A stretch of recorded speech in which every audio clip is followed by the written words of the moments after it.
Number 10. In Jack's ending, the machine connected to Jack is called System 11. This is the same name of the arcade hardware used for Tekken 1 and 2. Number 9. King's ending is the only character ending to include real digitized children. This was actually used again for his ending in Tekken 2. Number 8. Martial Law's wife is seen in Yoshimitsu's ending. You can also see Little Forest Law as a toddler as well. Number 7. This is the only game where Nina Williams fights barefoot. After so many Tekken games, including her own spin-off game Death by Degrees, which she starts off in a bikini having her in high heels, even that game doesn't have her in barefoot, including the bikini outfit for Tekken Tag Tournament 2. Number 6. If you take the PlayStation game out and put it in a CD player, you can actually listen to the game's music.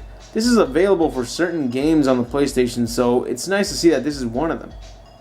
Number 5. This is the only Tekken game where the sub-bosses and the final boss do not have their own character ending. Number 4. If you want to play as the boss character Devil Kazuya, you gotta unlock him by beating the Galaga minigame that is playable before the game actually loads up. Now that's funny and creative. Number 3.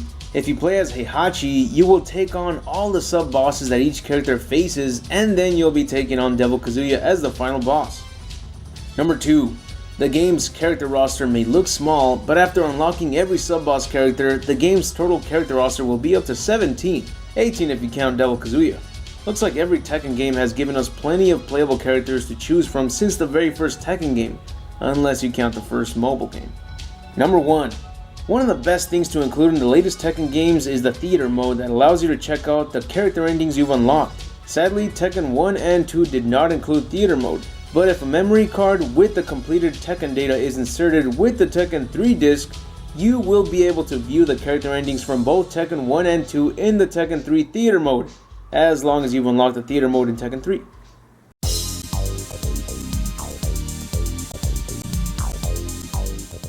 Number 10. If you unlock every character in the game, the main menu will change, and this time it will have Kazuya's face on the logo. This is something very few games like Mario Kart 64 did to reward the players after completing the game many times. This feature even came back for Tekken 5 Dark Resurrection. Pretty neat. Number 9. Every character from the previous game comes back except for Jack because he gets replaced with an upgraded version called Jack 2. Number 8. Here's one thing a lot of fans don't know. After winning a match against your opponent, if you hold a specific button down, then that will result in a specific victory animation. I believe this works for every Tekken game after this one as well. I haven't tried it with Tekken 4, but I tried it with Tekken 5 and 6, and it works. Number 7. Heihachi's wife Kazumi is referenced in the game. There is a carving mark on the floor of Heihachi's Pagoda Temple stage where it says Heihachi and Kazumi. Kazumi has never been seen up until the first trailer of Tekken 7, where she is now playable. Number 6. Apparently there does exist a theater mode for Tekken 2, but it only exists for the Japanese version of Tekken 2. Now to unlock it, you must first unlock every character in the game, and then you have to access it by holding up, right, circle, X, and select. But this has to be done in the Namco Presents screen. So in a way, it's more of a secret cheat menu. Number 5. Here's another cool feature. If you hold L1 and L2 before the first match begins, the game will enter a first-person wireframe mode that looks a lot like Mike Tyson's Punch-Out. This is honestly a really cool feature. I wish this mode was included in every Tekken game. It's a totally different gameplay experience. I think of this like you personally taking on the Tekken fighters yourself. Number 4. If you go to the practice mode and just stand there without making any movements, every character gets a thought bubble, but what appears is always random. Sometimes I'll think of a mushroom, grapes, even an eggplant. At one point you'll even see the Pac-Man ghosts. Also, if you pause the menu and keep it that way without making any movements, then a countdown will appear and the game will eventually return to the title screen. Number 3. If you put the game CD in a CD player, you'll get 3 tracks, but tracks 1 and 3 don't seem to have anything and they're long as hell. But track 2 does play a song and it's known as a hidden music track. Number 2. If you want to unlock the characters Roger and Alex, it's not as easy as the rest of the unlockable characters. For this one, you must win the last round on stage 3 with 5% energy or less. It's a tough one, but if you get to unlock them, they each have their own endings, so it's not like hidden characters in this game don't receive their own ending cutscenes. This game gives everyone an ending cutscene. Number 1. Here's my favorite fact. Martial Law was given an alternate costume that looks a lot like Goku's outfit. It even has the same colors, except the blue is just a little more darker to make it look more black, I guess. It still looks the same. This is cool because I believe Goku is like the Bruce Lee of anime, and here we got a character that looks identical and fights identical to Bruce Lee, and he's wearing the Son Goku outfit. Fucking brilliant.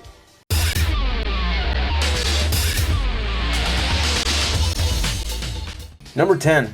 The producer of Tekken, Katsuhiro Harada, originally designed the minigame Tekken Bowl to be used as a simulator to help players practice air juggling combos, and the goal was more like basketball where the player had to juggle the ball into a basket, but it felt way too frustrating, so it was changed to the volleyball competitive version that we got. Number 9. If you play as Jin or Xiaoyu for over 50 times, they'll be wearing a school uniform. If both characters are wearing the school uniform, then you'll end up fighting in the school stage known as Mishima High School. You can also get a new costume for Anna Williams if you play as her for 25 times in a row and then select her by pressing the start button. And if you play as Jack for 10 times, then select him by pressing start as well, and you'll have access to the original Jack from Tekken 1. Number 8.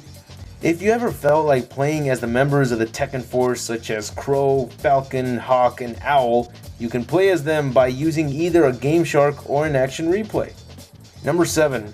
If you want to hear Mokujin's sound effects change to wooden block effects, then simply hold the down button on Mokujin's picture until the match begins. Number 6. This is the only Tekken game where Lee Shaolan and Kazuya Mishima from the previous 2 Tekken games are not playable nor featured in Tekken 3.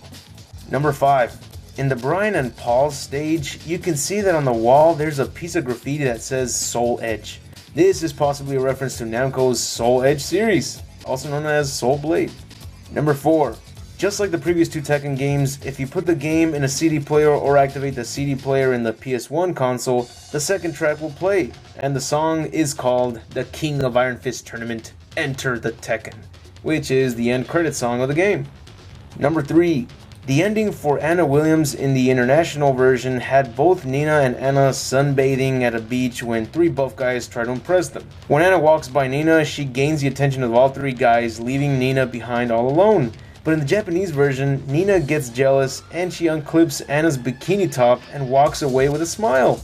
Sucks that they changed it and toned it down for the international version, because in the previous game for Anna's ending, she was straight up naked out of the shower and Nina even took her picture and the camera zoomed in to reveal Anna covering her boobs. It's a little too late to tone it down, don't you think? Number 2. Tekken 3 has a ton of secret characters, but it also has a guest character from a manga series. This character is the little yellow dinosaur known as Gon. This is the same name and same looks from the one in the manga, and when you choose his alternate costume, he wears a turtle shell. Gon from the manga wore a turtle shell as well. Number 1. In the arcade cabinet's data, there's a reference to a secret character known as Sake. This character was originally planned as an additional character that was gonna be a salmon. Yeah, fucking fish. This was removed because there were concerns that players would be pissed off about spending 100 yen just to play as a fish that can do nothing but flop around like a magic carp.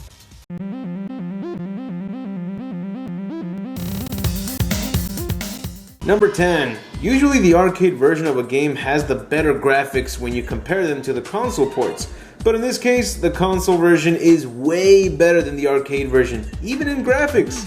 But the reason why the graphics are better are because the arcade version was just an upgraded version of Tekken 3, and it even ran on the same 32-bit engine. As for Tekken Tag Tournament on the PlayStation 2, well, you can pretty much tell that the graphics got a much bigger upgrade since it's PlayStation 2 we're talking about, and the game even got more music tracks and more stages. Number 9.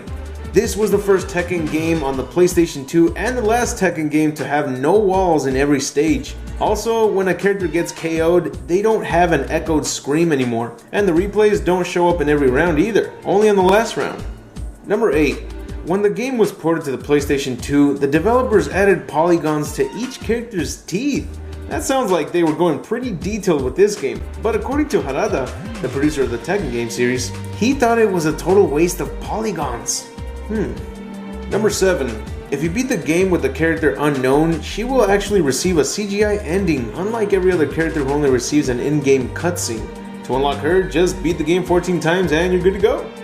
Number 6. If you team up Kazuya with Devil, Kazuya will actually be seen alone in the pre-battle animation as he is Devil Kazuya. So since it's the same person, if you tag to either character, Kazuya will transform into his partner as well. So it's interesting to see that the developers did this instead of simply making it be the same as every other character. However, if you try this out with Ogre and True Ogre, it does not work.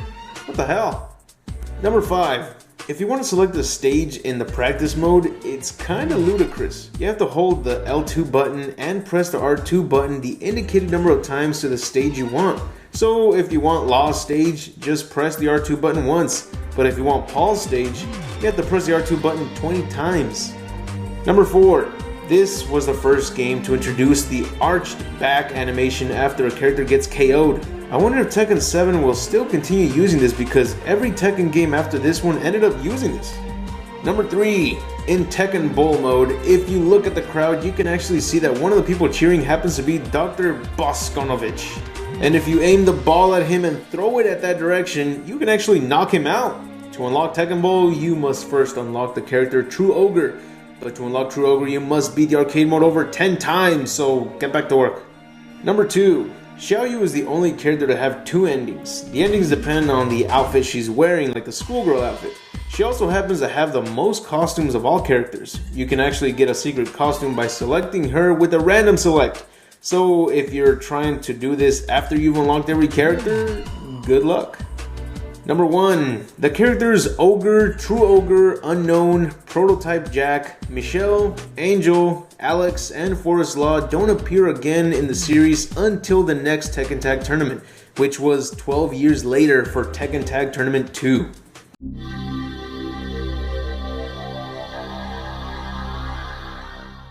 Number 10. This is the only Tekken game that allows you to save your replays. However, you cannot save replays in infinity time in the game. I wish the next installments would have given us the chance to save our replays. Every now and then I get an insane knockout that I would have loved to share with you all. Number 9. This is the only Tekken game to feature the position change, which allows the player to move before the fights. This was taken out because fans did not like that position change replaced every character's throw. There are many ways to throw, but apparently a specific command was more important to the fans, so it was never brought back. Number 8. In Tekken Force, if you play as King, he has a combination of moves that will toss the opponents around, which will take out every opponent that's surrounding you. The only downside is that the move takes up a good amount of time, so maybe try it only once per stage. Number 7. This is the only main Tekken game in the series that does not feature a playable Jack robot. The Jack models are always brought back for every game and you get to see the newer, more advanced models, so it kinda sucks to not include them in this game.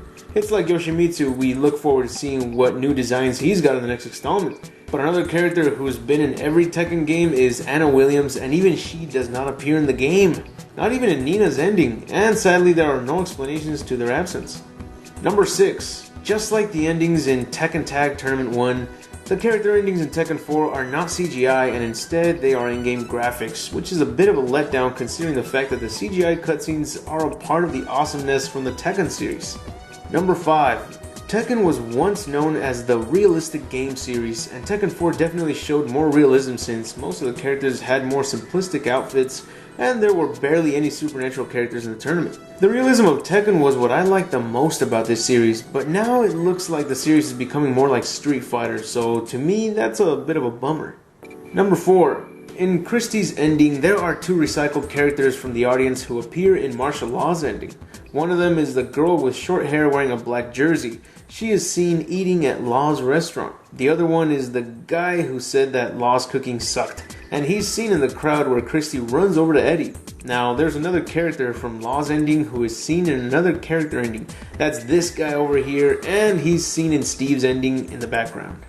Number 3. The music from the statue stage is a randomly selected music track from the arcade versions of Tekken 1 and Tekken 2. The statue stage can be unlocked by completing the story mode with Steve Fox. Number 2. The game's boss battle is not against a new stronger opponent, but it is instead Heihachi Mishima, the same final boss from the first Tekken game. Also, this is the only Tekken game so far where the boss battle takes place in a walled stage instead of an open area stage. Number 1. In the last stage of Tekken Force, which is Mishima Fortress, there are 4 enemies by the name of Anthony, John, Chad, and Flea. These are clearly the names of the rock band members from Red Hot Chili Peppers. And with that said, that's it for the video. I hope you enjoyed it, and if so, please leave a like, share with others, and subscribe if you haven't. And don't forget to turn on notifications to be the first in line to see the next video, as well as being the first person to guess who the secret mystery character is in the top 5 and the top 10 videos. Follow me on Twitter, Facebook, and Tumblr to check out all sorts of fun stuff that I like to post. And we could also chat there as well. But anyways, I'll see you on the next video, and remember to have an awesome day.